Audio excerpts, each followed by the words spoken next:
विधानसभेचंच नव्हे तर पूर्ण महाराष्ट्राचं नेतृत्व निलेशजी विश्वकर्मा करणार आहे, हे लक्षात असू द्या. मित्रांनो, गावागावात फिरत असताना लहान लहान मुलं निलेश भाऊचे चाहते आहेत. आई मला बात दे, निलेश मामाला साथ दे असं म्हणताना मी बघितलेलं आहे. तो मतदारसंघ आपण फिरतो आहोत आणि म्हणून हे परिवर्तनाचं चित्र आहे. दाखवून द्या की सर्व बहुजन, वंचित, दीन, दलित, शोषित, पारधी, बंजारा आणि जे जे काही मागासलेले असतील, जे जे वंचित असतील, त्यांचं राज्य आता आलेलं आहे. आणि हे प्रकाश तुम्हाला श्रद्धेय बाळासाहेब आंबेडकरांच्या रूपाने आपल्याला मिळत आहे, हे लक्षात असू द्या. मित्रांनो, एक लहान मुलगा असतो, तर लहान मुलगा आईला म्हणतो, आई मला जत्रेत जायचं आहे. आई आपली काम करणारी मजूर आई असते, सगळे पैसे नसतात, दिवसभर काम करते आणि दुसऱ्या दिवशी ही आई स्वयंपाक करत असते चुलीवर आणि हा मुलगा बसला असते. आईला म्हणते, आई मला लवकर भाकर दे, आई मला लवकर भाकर दे, मला वेळ होतोय, मला लवकर जत्रेत जायचं आहे, मला भाकर दे आई, मला वेळ होतोय. असं करता करता त्या आईच्या हाताला चटका लागतो आणि तिच्या डोळ्यात पाणी येतं. मुलगा वाकून पाहतो. मुलगा जत्रेत जातो, दिवसभर जत्रेत फिरतो, सायंकाळी घरी येतो आणि आई वाट पाहत असते, आपला मुलगा आला. आई त्याला जवळ घेते आणि म्हणते, बाबा बेटा जत्रेत गेला होता, पांड्यात बसला का, जिलेबी खाल्ली का, अरे तू कसा तुला मजा आली, तू काय काय केलं मला सांग. मुलगा म्हणतो, आई 2 मिनिटं डोळे बंद कर. आई डोळे बंद करते आणि हा मुलगा तिच्या हातामध्ये सांशी ठेवतो. मित्रांनो, या मुलाला आईच्या हाताचे चटके दिसले. तुम्हाला आईच्या चटके दिसू द्या. निलेश भाऊला त्यांच्या बहिणीच्या हाताचे चटके दिसले, त्यांच्या आईच्या हातात चटके दिसले आणि चटक्यासाठीच आपल्याला हे संपलं पाहिजे, परिवर्तन आलं पाहिजे. याकरता आपल्याला निलेश भाऊंच्या गॅस सिलेंडर यांना निवडून द्यायचं आहे. इतकं बोलताय थांबतो. हे बाबा के दीवानो, हे ठीक के दीवानो, हे मोहम्मद के दीवानो, दिल जले दिगर जले, दो दोस्तों की दोस्ती जले, लेकिन अब इस भारत में किसी गरीब की झोपड़ी ना जले, किसी गरीब की झोपड़ी ना जले. जय. धन्यवाद साहेब. अतिशय मोलाचं मार्गदर्शन तुमच्या माध्यमातून या सभेला झालं. याच्यानंतर मी भटक्या विमुक्त समाजाचे, पारधी समाजाचे नेते बाबूसिंग पवार साहेब यांना मी विनंती करतो की आपण या सभेला संबोधायचं आहे.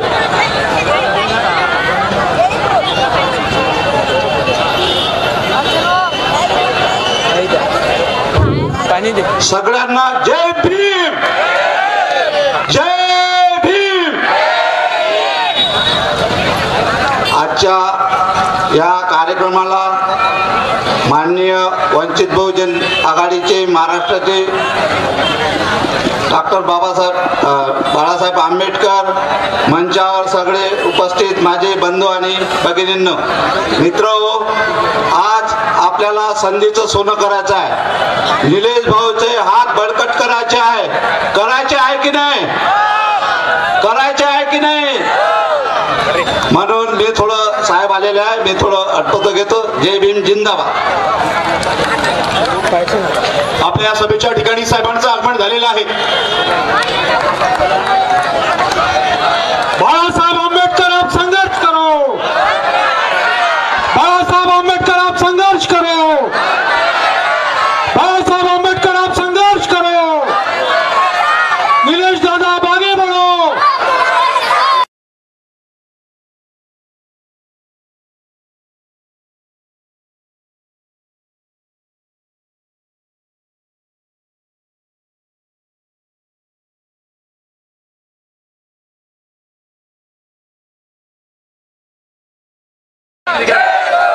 स्वायत्त राजकारणाचा झंझावात बाळासाहेबांनी या महाराष्ट्रामध्ये निर्माण केला आहे.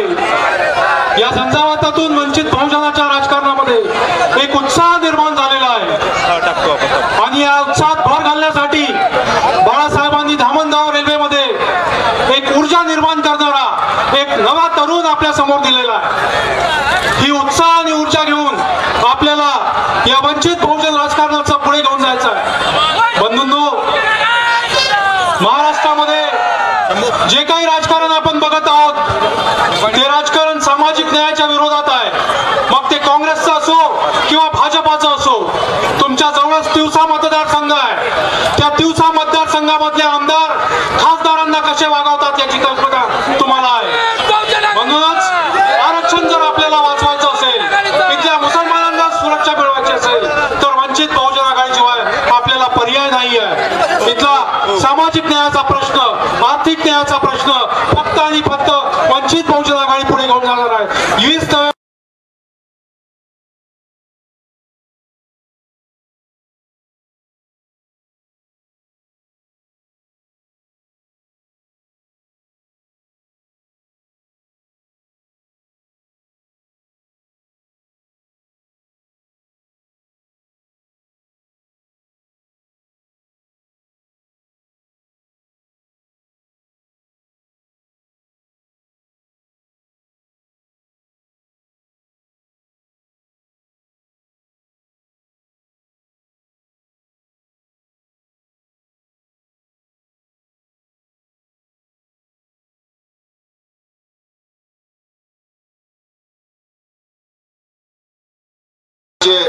अधिकृत उमेदवार आदरणीय डॉक्टर निलेश कुमार विश्वकर्माजी, या जिल्ह्याचे महासचिव, त्याचप्रमाणे सर्व जिल्हा कार्यकारिणी, तालुका कार्यकारिणी आणि इथे समस्त उपस्थित असलेले महिला आघाडी, युवा आघाडी आणि समस्त कार्यकर्ते आणि बंधूंनो,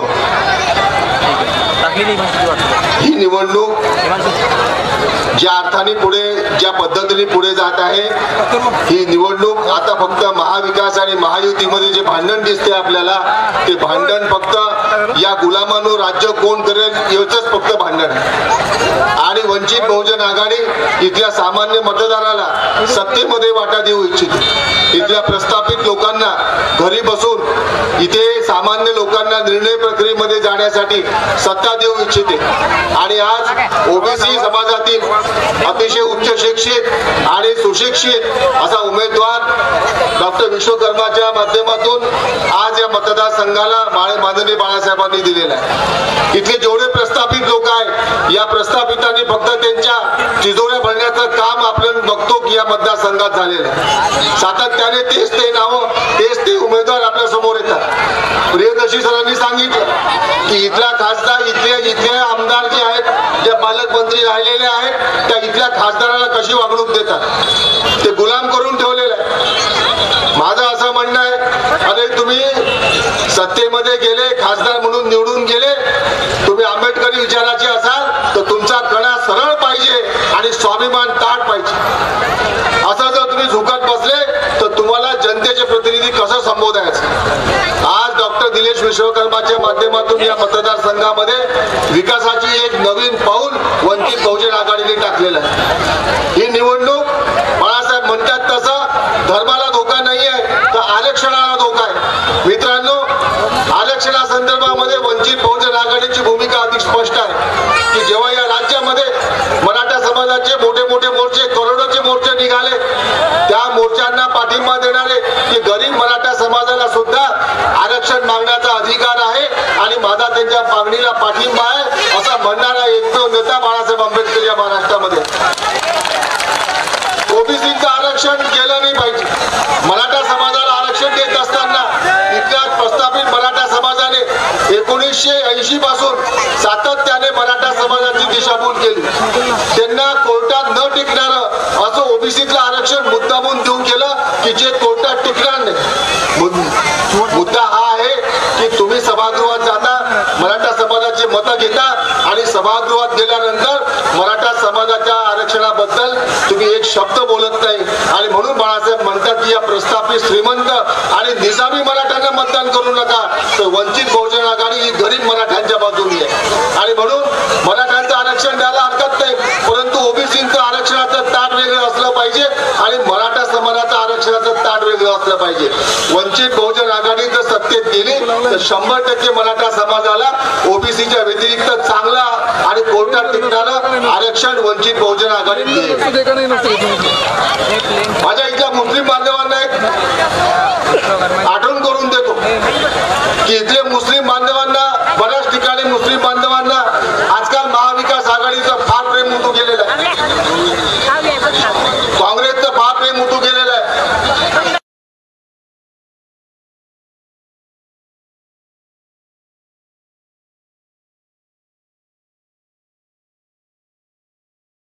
भारतीय जनता पक्षाने पाडली.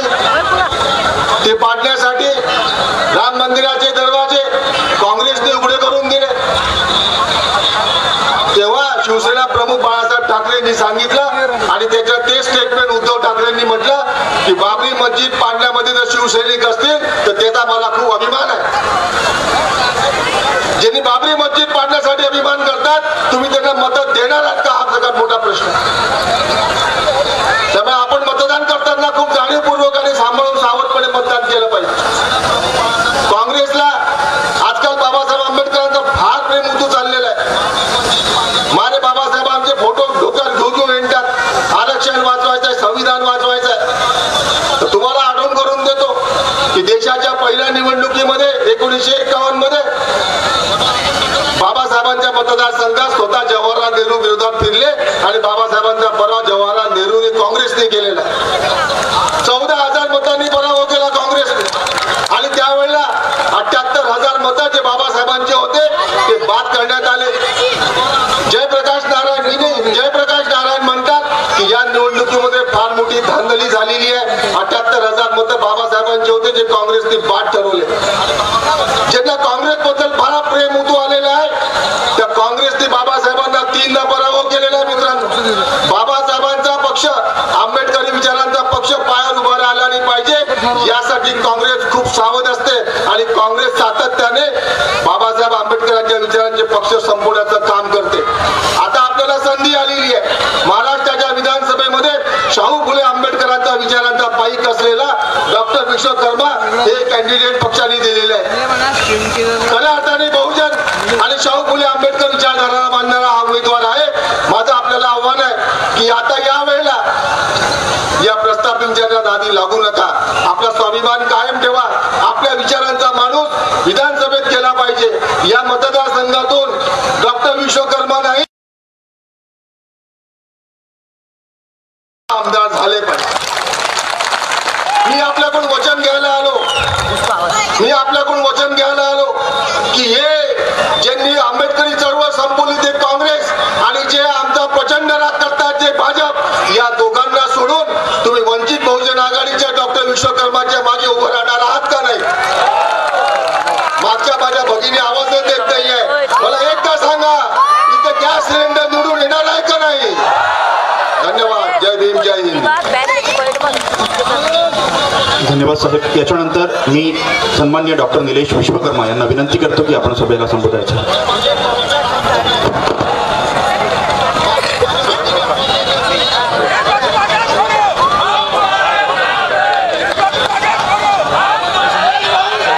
आजच्या या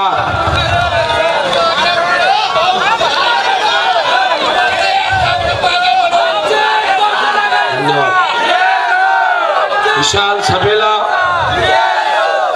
संबोधित करण्यासाठी आपल्या सर्वांचे आणि या पक्षाचे राष्ट्रीय अध्यक्ष ॲडव्होकेट बाळासाहेब आंबेडकर, या जिल्ह्याचे निरीक्षक दयानंदजी पुणकर सर, महाराष्ट्राचे प्रवक्ते प्रियदर्शनजी तेलंगजी, बंजारा समाजाचे आमचे डॉक्टर महाराज ॲडव्होकेट संतोषजी, या तीनही तालुक्याचे तालुका अध्यक्ष विनीतजी शिंदे असतील, प्रशांत नाईक असेल, नासिर भाई, केशव केने, अशोक भाऊ मोहोळ, मेंढे सर, भोजनेजी, सर्वच पदाधिकारी, युवा आघाडीचे, महिला आघाडीच्या आणि विशेष करून जे सर्व बाळासाहेबांवर प्रेम करतात, आंबेडकर घराण्यावर प्रेम करतात, इथे उपस्थित सर्व जनसमुदाय माझा जय भीम.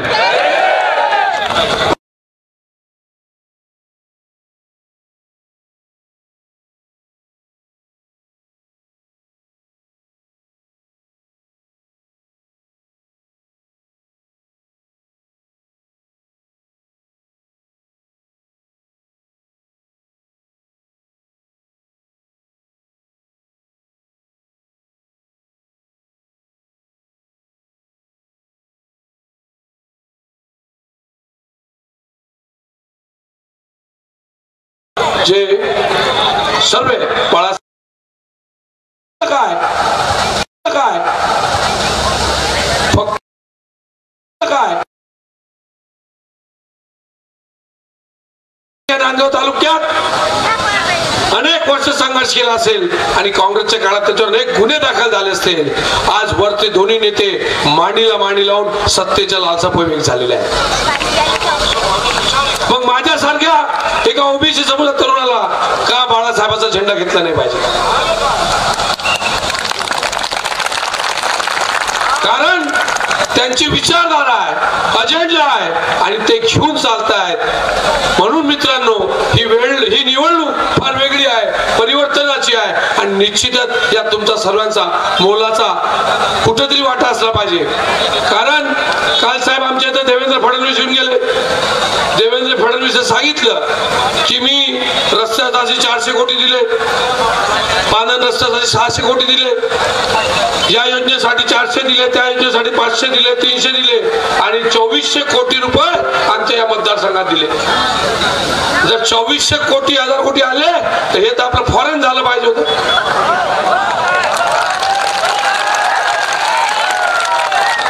एवढे पैसे आले, एकही याचा लाभार्थी तर कुठे दिसून आला का? फक्त मलिदा खाणे, धक्का घेणे आणि त्यासाठी सांगणे आम्ही कोट्यावधी रुपये आणले. एवढ्या कोट्यावधी रुपयात आपलं मलेशिया थायलंड सारखं सुसज्ज शहर झालं असतं. पण नांदगावात समस्या तशाच आहेत. बस स्टँड नाही,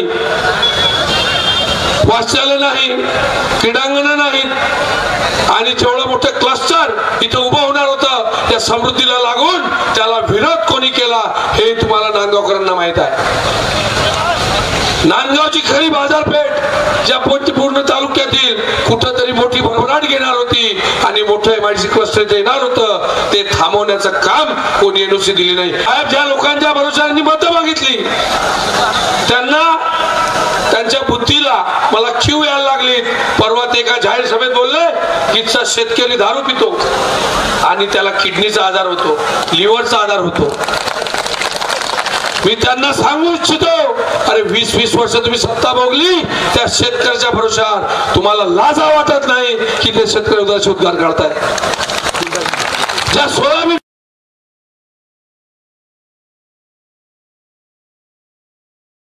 पाहिजे होतं त्याच्याबद्दल बोलण्याची भूमिका घेत नाही आहेत आणि सातत्याने सांगतायत की आम्ही शेतकऱ्यांचे प्रतिनिधी होऊ.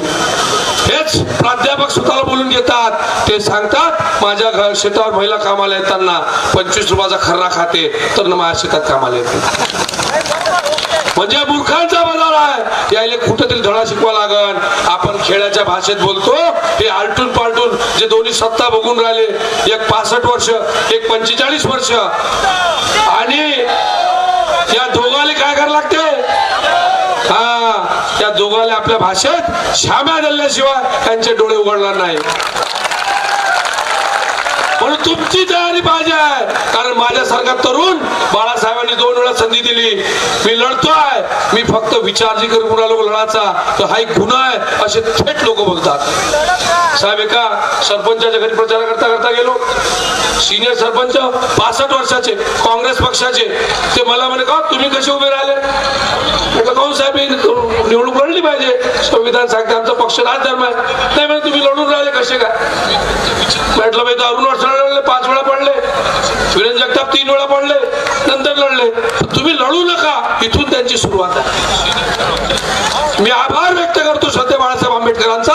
त्यांनी माझ्यासारख्या एका छोट्याशा ओबीसी समुदायाच्या मुलाला महाराष्ट्र राज्याचं अध्यक्ष केलं आणि आज पुन्हा या विधानसभेचा त्या दोन्ही पैलवानाच्या विरोधात मी पैलवाना कुस्तीचा म्हणून सांगतोय, लंगोट पक्की बांधतो.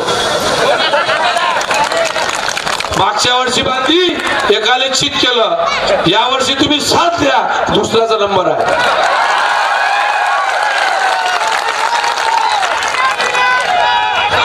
लढवय्या आहो, कामाचा पक्का आहो आणि प्रामाणिक आहो, सच्चा आहो. तुमच्यासाठी काम करायची इच्छा आहे. नितांत चांगलं काम कराल. कारण आपण बाबासाहेबांना बघितलं नाही, पण बाळासाहेबांसोबत काम करण्यासाठी माझ्या तरुणाला मार्गदर्शन मिळत आहे.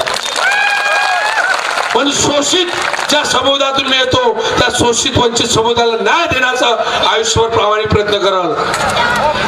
मित्रांनो, एक संधी मागतो आहे, एक संधी तुम्ही द्या, त्या संधीचं सोनं करणं माझी जबाबदारी राहणार.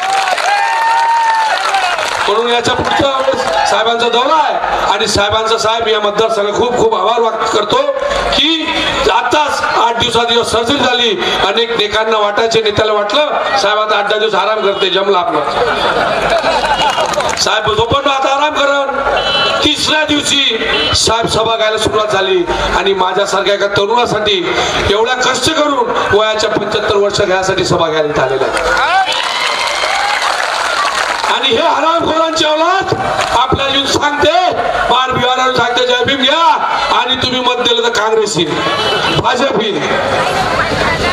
अरे ज्या उत्तर प्रदेश मध्ये 28 वर्ष झाले काँग्रेस नाही आहे, मग तिथं काय सत्ता येऊन नाही राहिली काय? तिथचा समाज मायावती सोबत गेला, तिथचा समाज मुलायम सोबत गेला, तेजस्वी अखिलेश यादव सोबत गेला. बिहार मध्ये जा, तिथचा समाज लालू सोबत गेला, नितीश कुमार सोबत गेला आणि त्यानंतर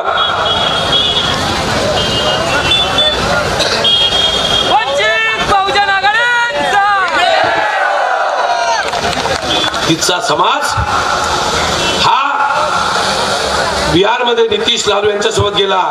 अनेक छोटे मोठे समुदाय गेले. तुम्ही पश्चिम बंगालमध्ये चालले जा, 40 वर्षापासून काँग्रेस नाही पाहिले तरी तिथचं सरकार चांगलं चालून राहिलं. दिल्लीत येऊन जा, केजरीवाल झाले 10 वर्षापासून बघा काँग्रेस सरकार चालून राहिले. मग महाराष्ट्रात बाळासाहेब आंबेडकर का नाही? ही भूमिका तुम्ही समजून घेतली पाहिजे. हे भूतांड आहेत आणि हे वेळेवर आपल्याला सांगतात आणि सातत्यानं आपली मतं घेतात. या जिल्ह्यात एकच 32 आमदार निवडून यायचा, तो म्हणजे दर्यापूर. आणि या काँग्रेसच्या नेत्यांनी तो मतदारसंघ गोठवून दिला. स्वतःच्या फायद्यासाठी एक 32 आमदार कमी केला, हे तुम्ही लक्षात घेतलं पाहिजे. साहेब परवा NDTVचा कार्यक्रम होता, तुम्ही सर्वांनी बघितला. त्या शोला मी गेलो, तिथं किशोर बोरकरांचं नाव पॅनलवर होतं. अचानक मिलिंद चिमोटे आले आणि मिलिंद चिमोटे मंचावर येऊन गेले, किशोर बोरकर खालीच राहून गेले. त्या सभेत जाहीर सांगितलं हीच काँग्रेसची कथनी आणि करणी आहे. स्वतःच्या मतासाठी मुस्लिम दलितांचा वापर करते आणि जेव्हा पद द्यायची वेळ असते त्याला अखिल भारतीय सतरंजी कार्यकर्ताच ठेवते. म्हणून मायबाप जनतेनो ही विनंती आहे, ही वेळ आपली आहे, वातावरण फार चांगलं आहे, सर्वीकडे सर्व समाज आपल्यासोबत जुळलेला आहे. साहेब मंचावर 4-5 नाव घेतो, संपवतो. तेली समाजाचे तिन्ही लोक साहेब आज प्रवेश केला सर, भाजपमधून काँग्रेसमधून. बळवाई साहेब, राहुलजी शिंगाळे, माळी समाजाचे निकोळे साहेब, त्या सर्वांनी आज वंचित मध्ये प्रवेश केला. भाजप मध्ये तेली लोकांना वाटायचं की तिथं करतायत.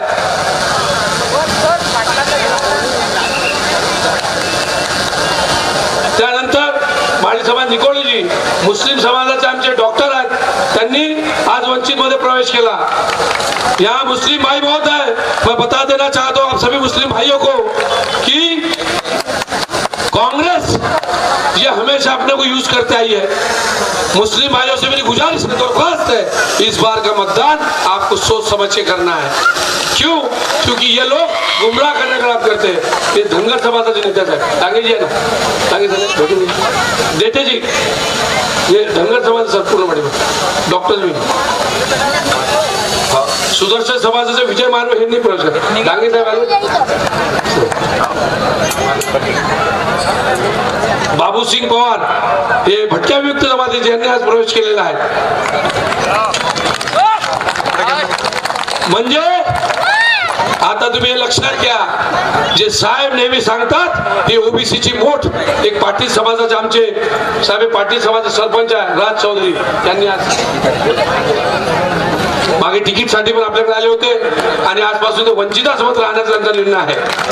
म्हणजे खऱ्या अर्थानं गरीब मराठा असेल, ज्या सर्व नेत्यांनी तेली असेल, माळी असेल, सर्व जातीचा धनगर असेल, या सर्वांनी आपल्या मोठीमध्ये प्रवेश केला आहे आणि वंचित बहुजन आघाडीचा हा कारवा निघालेला आहे. फक्त वेळ आहे 20 तारखेची. आपल्या सर्वांना विनंती करतो, गॅस सिलेंडर ज्या बटनाचं बटन दाबून 9 क्रमांकाचं मताधिक्यानं जेव्हा महाराष्ट्राचा इतिहास लिहिला जाईल, तर महाराष्ट्राचा राज्याचा अध्यक्ष तुमचा मुलगा, तुमचा भाऊ, तुमचा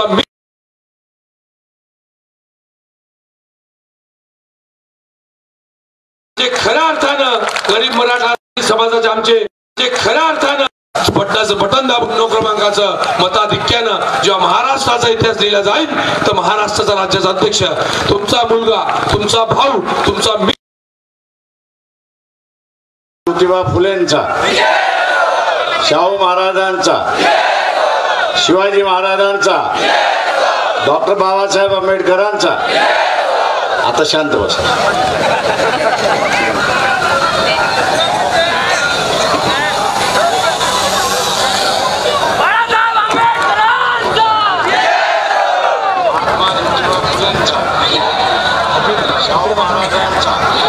सर्वप्रथम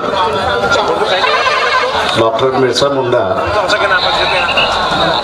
यांना अभिवादन करून मी आपल्या समोर या ठिकाणी असताना बोलतो. तुझ्या समोरच आहे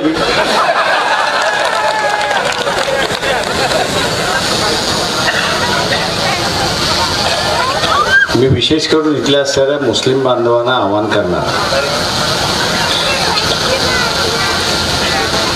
आणि त्याचं कारण आहे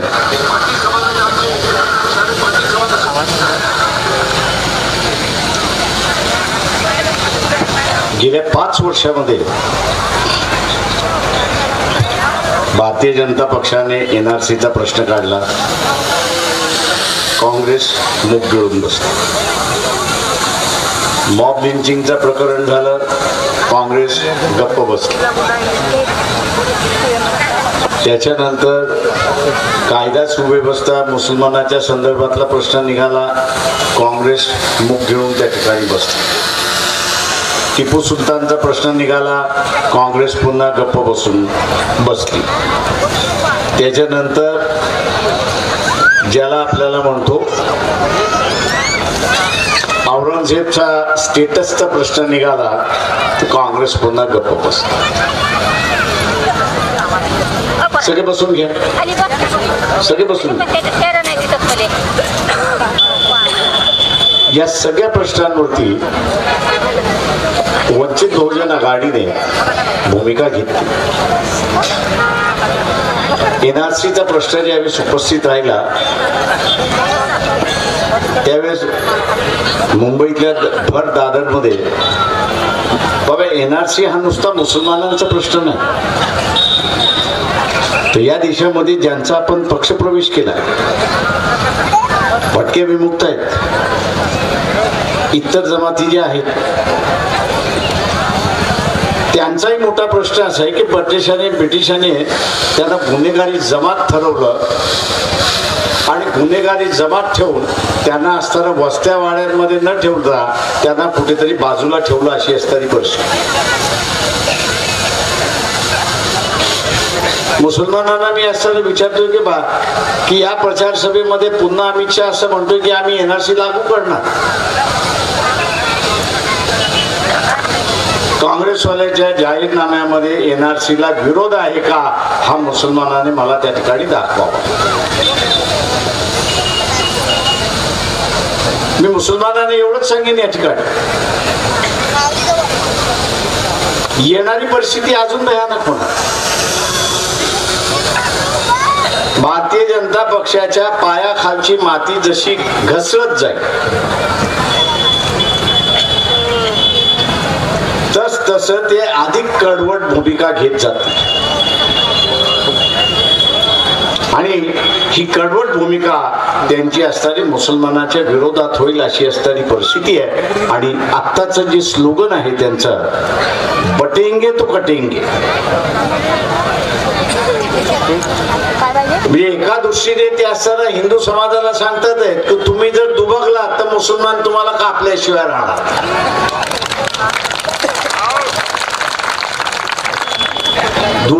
मी असं म्हणेन की ही कापण्याची भाषा भारतीय जनता पक्षाची भाषा. ही भारतीय जनता पक्ष कापते कोणाला?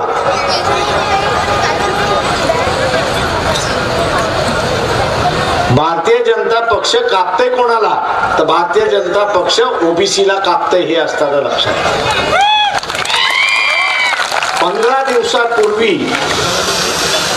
15 दिवसापूर्वी सुप्रीम कोर्टाचा निर्णय आला आणि 15 दिवसापूर्वी सुप्रीम कोर्टाच्या निर्णयामध्ये असं म्हणण्यात आलं की स्थानिक स्वराज्याच्या निवडणुका घ्या, म्हणजे ग्रामपंचायतीच्या घ्या, पंचायत समितीची घ्या, नगरपालिकेच्या घ्या, महानगरपालिकेच्या घ्या, पण त्या निवडणुका घेत असताना त्याच्यामध्ये 27% आरक्षण ओबीसीला राहणार नाही. ओबीसीच्या आरक्षणाच्या बिना या निवडणुका होतील. सरकार केंद्रामध्ये कोणाचं आहे?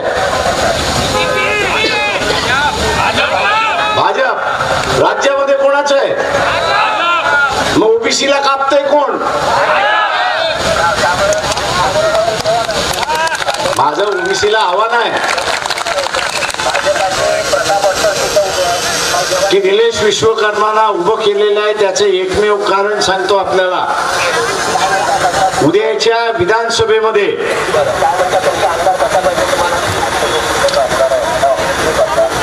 हे माईक बंद कर रे.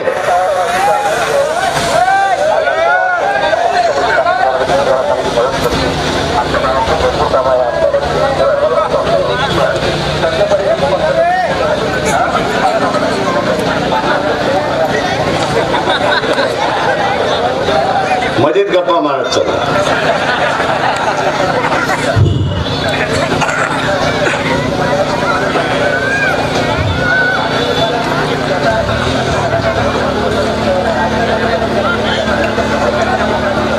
अरे तुझा माईक बंद करशील का रे गाडीवाल्या?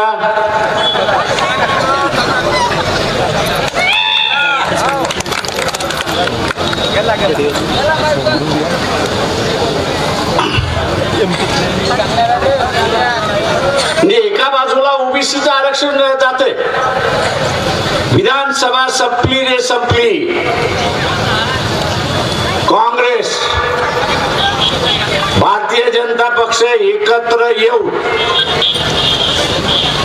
ओबीसीची जनगणनेची जी मागणी आहे ती मान्य करतील आणि मान्य करून तिथे ठराव मंजूर करतील की ओबीसीची जनगणनेची आकडेवारी माहीत नसल्यामुळे शिक्षण आणि नोकरीतलं आरक्षण थांबवण्यात येत आहे.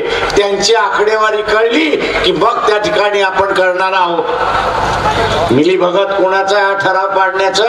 भारतीय जनता पक्ष आणि काँग्रेस दोघं मिळून हे करणार आहे ते आपण लक्षात घ्या.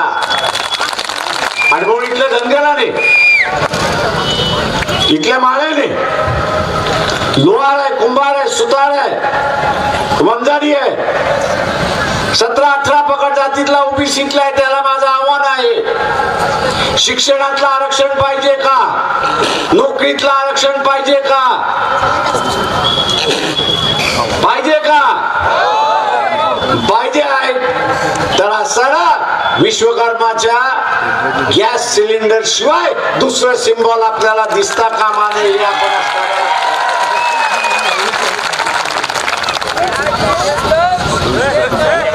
त्याच पद्धतीने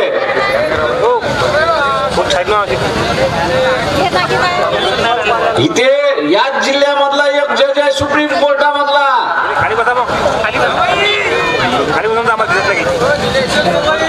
बापाने सत्ताचा चळवळ संपवली, पोरगा आता तुम्हाला संपवायला निघालाय. काय निर्णय दिला त्यांनी? काय निर्णय दिला त्यांनी?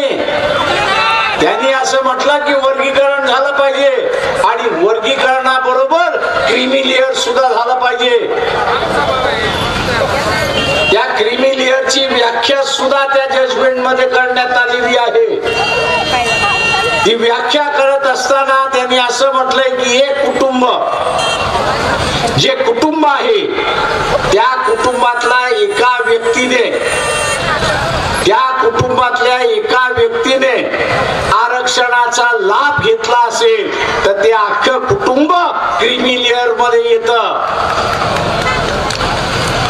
कुटुंब क्रीमी लेअर मध्ये येतं आणि आपल्याला माहित आहे की एकदा का क्रीमी लेअर झाला की आरक्षण लागू होत नाही अशी बस. म्हणजे काय केलं याने तुमच्या गांडीवर मस्तपैकी किक दिली आणि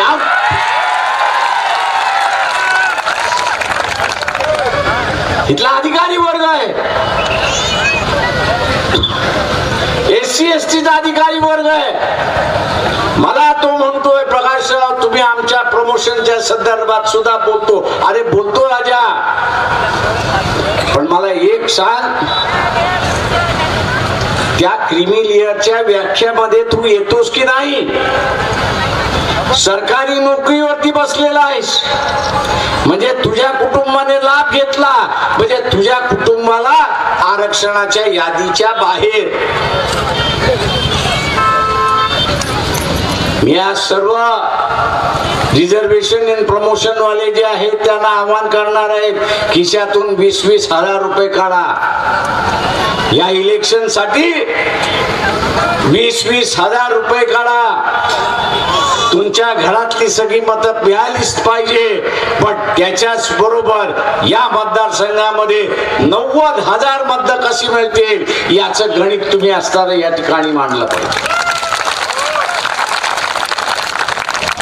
90,000 मतं कसं आपण मिळवणार याचं गणित या ठिकाणी मांडलं पाहिजे. हा जो अधिकारी वर्ग आहे हे जजमेंट लागू करायला हे आत्ताच सरकार एकनाथ शिंदेचं सरकार आहे त्याने एका रिटायर्ड जज पटना हायकोर्टातली कमिटी दिली. हे जजमेंट कसं लागू करा म्हणून सांगा. म्हणजे क्रीमी लेअर लागलं की आरक्षणाच्या यादीमधनं तुम्ही बाद झाला तशी परिस्थिती आहे. मान्य आहे का तुम्हाला? आणि म्हणून माझं आव्हान आहे आपल्या सगळ्यांना की आपल्या कुटुंबातलं मत तर आपण मिळवलंच पाहिजे, पण त्याच्याच बरोबर आजूबाजूची 5 मतं आपण मिळवली पाहिजेत हे लक्षात घ्या. मग आपण 90,000वरती जातो हे लक्षात घ्या. आरक्षणाचा लढा आता रस्त्यावरती लढून चालणार नाही. हा क्रीमी लेअरचा लढा हा आता असणारा सभा संमेलन घेऊन लढत चालणार नाही. हा क्रीमी लेअरचा लढा लढायचा असेल तर विधानसभेतूनच लढू शकतो हे आपण असणारा लक्षात घ्या. आणि विधानसभेच्या माध्यमातून लढायचं असेल तर काय लागतं? काय लागतं? काय लागतं? आमदार असल्याशिवाय हा लढा होऊ शकणार नाही हे लक्षात घ्या. उद्याच्या निवडणुकीच्या नंतर 25-40 आपले आमदार निवडून आले तर आपल्याशिवाय सरकार होत नाही एवढं लक्षात घ्या. आपल्याशिवाय सरकार होत नाही. आणि ज्याला कोणाला सरकार करायचं आहे, ज्याला कोणाला आपल्याला सरकार करायचं आहे त्याला आपल्याकडे यावं लागेल. आल्यानंतर त्याला आपण सांगू की हा सुप्रीम कोर्टाचा रद्दाचा ठराव विधानसभेमध्ये मांडणार असेल तर आम्ही तुझ्या बरोबर आहोत. सरकार तू कर, आम्हाला आमचे अधिकार शाबूत आहेत. आणि म्हणून मित्रो आज आमदारांची गरज आहे. आणि म्हणून मग अशी म्हणा की कुटुंबातली मतं तर आहेत, नातेवाईकांची मतं आहेत, पण शेजारी पाजाऱ्याची सुद्धा मतं ही आपल्या उमेदवाराला मिळाली पाहिजे याची आखणी आपण असताना त्या ठिकाणी केली पाहिजे हे लक्षात घ्या.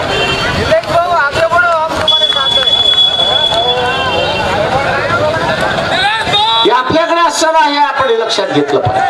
आणि म्हणून त्या दृष्टिकोनातून प्रत्येक जण ह्या सभेला उभा आहे. प्रत्येक जण जो सभेला उभा आहे त्यांनी स्वतःला काय समजलं पाहिजे?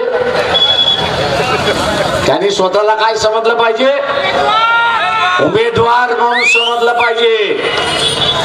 आणि ज्या पद्धतीने आपण असणारा ग्रामपंचायतीच्या वेळेस निवडणुका लढतो, एक एक मत खेचून आणतो, त्याच पद्धतीने आपण या निवडणुकीमध्ये एक एक मत जे पक्षाला पडणार आहे ते आपण खेचून आणलं पाहिजे आणि निवडून आणलं.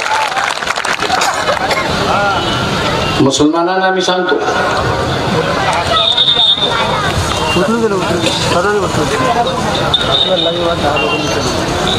निपुण शर्मा या महिला आपल्याला माहित असतील.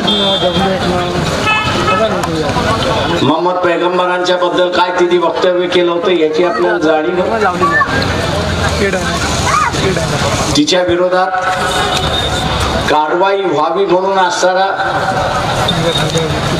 अनेक जण आणि अनेक संघटना कोर्टात गेले, मोर्चे काढले, आंदोलन केलं, सगळं केलं. काँग्रेस पक्षाने ते आंदोलन केलं का? तर नाही केलं. आज या मुस्लिम समाजाला विचार, उठल्या बसल्या आपण असणारा अल्लाचं नाव, उठल्या बसल्या आपण प्रेषिताचं नाव, आणि आज याच मोहम्मद पैगंबरांना उलट सुलट बोलण्याचा अधिकार संविधानाने दिलेला नाही, संविधानाने दिलेला नाही, पण इथल्या सरकार करवतंय हे आपण असणारं लक्षात. काँग्रेस पार्टी भूमिका घेत नसल्यामुळे तिथे असणारा इतरांचं बळ वाढतंय हे लक्षात. वंचित बहुजन आघाडीने काय केलं? निपुण शर्मा सारख्या महिलाने ज्यावेळेस मोहम्मद पैगंबराबद्दल उलट सुलट लिहायला बोलायला सुरुवात केली, त्यावेळेस नुसतं मोर्चेच काढले नाही, आंदोलन केली नाही, तर महाराष्ट्राच्या विधान परिषदेमध्ये कपिल पाटील ज्यांना निवडून आणलं होतं त्याच्या मार्फत एक असताना बिल सादर केला की उद्या कोणीही मोहम्मद पैगंबर असेल किंवा इथला कुठला तरी देवदेवता असतील त्यांच्या विरोधात आवाज काढला, त्यांच्या विरोधात बोलले तर 7 वर्षाची सजा त्याला झाली. मी मुसलमानांना विचारतो, आम्ही तर सत्तेमध्ये नाही, हे बिल विधानसभेमध्ये पडलेलं आहे.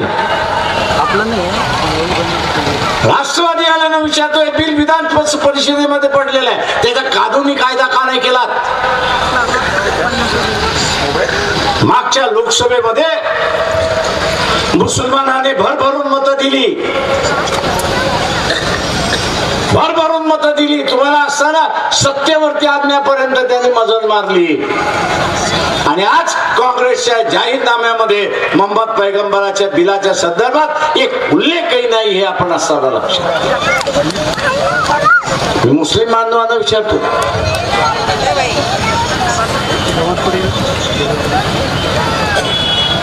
अल्लाचं मोहम्मद पैगंबरांचं जी तोहीद होत अपशब्द वापरले जातात, त्या संदर्भात वंचित बहुजन आघाडी म्हणते की कायदा झाला पाहिजे आणि जो कोणी वापरेल त्याला सरळ सजा झाली पाहिजे. मी आज मुसलमानांना विचारतो की हा कायदा झाला पाहिजे की न झाला पाहिजे? मी मुसलमानांना विचारतो, हा कायदा झाला पाहिजे की न झाला पाहिजे? आणि मुसलमानांना वाटत असेल की हा कायदा झाला पाहिजे तर निलेश विश्वकर्मा उद्याच्या असणाऱ्या विधानसभेमध्ये हा कायदा केल्याशिवाय राहणार नाही हे आपण सर्व लक्षात घ्या. आम्ही असं समजतो की मोहम्मद पैगंबरांपेक्षा मोठा कोणीच नाही. आम्ही असं म्हणतो की मोहम्मद पैगंबराशिवाय दुसरा मोठा कोणीच नाही. मग मुसलमानांना आम्ही असं विचारतो की एक मत अल्लाच्या नावाने देत का देत नाही तुम्ही? मी एक प्रश्न लातूरला विचारला, सोशल मीडियावरती मौलवींची मौलवींच्या संदर्भातलं काजीच्या संदर्भातलं। मुसलमान भाइयों और बहनों, मैं आपसे कहना चाह रहा हूं, ये कांग्रेस के जो तट्टू है, कांग्रेस के जो चमचे हैं, इनसे सतर्क रहिए। ये खुद करना नहीं कुछ चाहते, ये खुद कुछ करना नहीं चाहते, लेकिन दूसरों को भी करना नहीं देना चाहते। मी आज इथल्या असणाऱ्या काँग्रेसवाल्यांना विचारतो, तुम्ही म्हणा ना की उद्याच्या विधानसभेमध्ये मोहम्मद पैगंबरांचं जे बिल आहे त्याला आम्ही मतदान करू, त्याला आम्ही पाठिंबा देऊ, साहेब म्हणा ना। आणि म्हणून मुसलमानांना माझं आव्हान आहे की वंचित बहुजन आघाडी शिवाय हे बिल कोणी विधानसभेमध्ये मांडू शकणार नाही आणि ते काही रूपांतर करू शकणार नाही। आणि म्हणून जाता जाता मुसलमानांना एवढंच आवाहन करतोय, औरंगजेबच्या मजरवरती चादर टाकून इथल्या सगळ्या धर्मांध संघटनांना आम्ही आव्हान दिलं, सगळ्या धर्मांध संघटनांना आव्हान दिलं, अरे आम्ही औरंगजेबच्या मजरवरती चादर चढून आणलोय, मांडीत दम असेल तर आमच्यावरती केस करून दाखवा।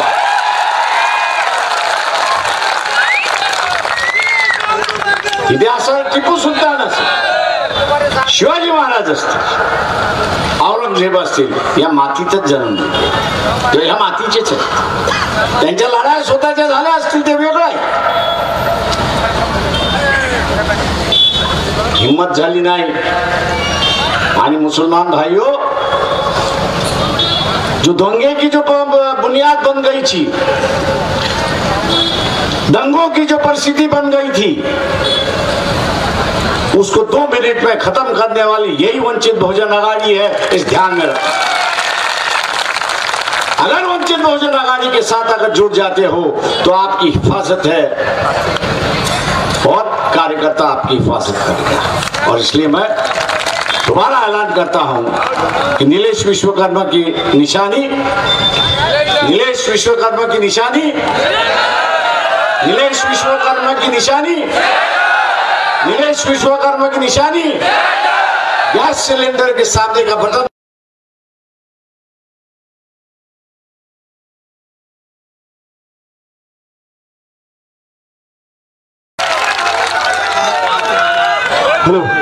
बाळासाहेब आंबेडकर आगे